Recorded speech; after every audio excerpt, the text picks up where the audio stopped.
Shalom saudara terkasih di dalam Yesus Kristus Tuhan. Saudara dimanapun saudara berada, kiranya damai sejahtera Tuhan Yesus Kristus menyertai memberkati kehidupan kita semua. Pada saat ini saudara, saya akan mau mengangkat satu topik untuk kita bahas secara sederhana saudara, tapi segala halnya berkaitan dengan firman Tuhan, Alkitab, di mana ada dua hal di dalam iman kita, bahkan perjalanan dari perjanjian lama sampai perjanjian baru saudara, di mana iman bisa timbul dari dua hal ya, yang sering kita banding-bandingkan. Jadi kehidupan kita manusia akan sangat berpengaruh kepada dua hal saudara ya. Di saat ada kerinduan kita, ada kesungguhan hati untuk mengenal Tuhan, ada dua faktor yang akan mempengaruhi untuk membuat kita bisa sesuai dan betul-betul mencari Tuhan di dalam kehidupan kita saudara. Yaitu di dalam, yang pertama adalah di dalam penderitaan dan di dalam kesenangan ya. Kita manusia berpengharap bahwa hidup kita akan diberkati dalam segala hal saudara, baik dalam segala, yang terutama dalam segala hal materi ya, baik dalam jabatan, baik dalam usaha dan pekerjaan sebagainya. Begitu juga dengan hal hubungan sosial dan berkat-berkat duniawi saudara dan lahiriah yang sering kita minta, kita gumulkan, kita berperkarakan kepada Tuhan untuk kita bisa mendapatkannya dan memakainya dalam hidup kita. Tetapi tak jarang kurang lebih banyak hal saudara, di saat kita sungguh-sungguh di dalam dahulu kita tidak mempunyai apa-apa ya, kita tekun dan serius mengenalkan Tuhan dalam kehidupan kita ya. Dan di saat setelah kita bergumul dan kita berusaha dengan semaksimal mungkin, kita mendapatkan segala hal harta duniawi, bahkan dari hal-hal keuangan yang baik ya, segala fasilitas kehidupan dunia yang kita dapatkan saudara, tak ayal membuat kita semakin jauh daripada rencana kehendak Tuhan saudara. Dan ini sangat membuktikan bahwa harta dunia ini, keinginan hegemoni dunia ini sangat gampang dan syarat untuk membuat kita semakin jauh daripada Tuhan saudara ya. Maka tak ayal Tuhan Yesus berkata kepada anak muda paling kaya di kota itu ya, di mana ada seorang anak muda ya, yang berkata kepada Tuhan Yesus, "Guru, 10 perintah Musa dan hukum Taurat sudah kulakukan, dan apalagi yang harus kulakukan untuk bisa mengikut Engkau?" Tuhan Yesus berkata kepadanya, "Jualah hartamu, bagikan pada orang miskin, dan ikutlah aku." Tuhan Yesus tidak menyangkal apa yang dikatakan anak muda tersebut. Di saat pada saat hari ini, mungkin kita melihat dia adalah orang yang betul-betul memakai firman Tuhan dalam hidupnya. Tapi ada satu hal saudara, yang mengganjal hidupnya untuk tidak sungguh-sungguh serius all out dalam mengikut Tuhan, ialah karena banyak hartanya saudara.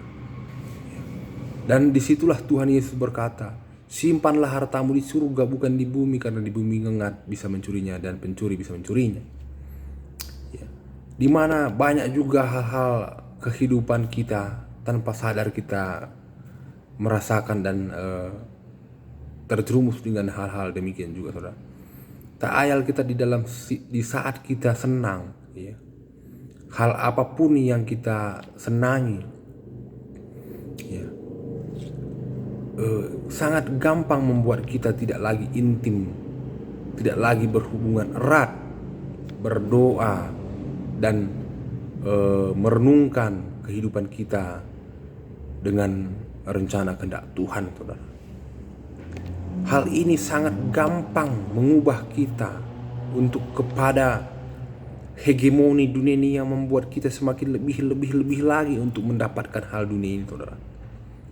Karena memang kalau takaran berkat kita yang kita pikirkan itu adalah uang, jabatan, dan kebahagiaan dunia ini, maka kita tidak akan pernah puas. Bahkan kita tidak pernah akan merasa seperti hidup kita ini ada batasnya, saudara. Karena dunia ini menawarkan lebih. Jadi makanya Tuhan Yesus berkata kepada anak muda paling kaya di kota itu, jual harta, bagikan kepada orang miskin. Karena dasar dari apapun yang kita miliki semua, saudara, pasti akan tinggal, hanya sementara.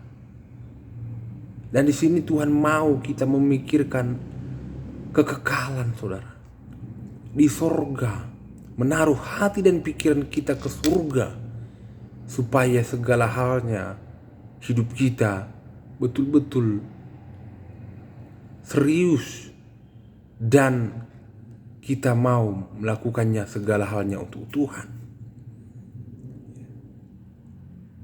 Dan begitu juga dengan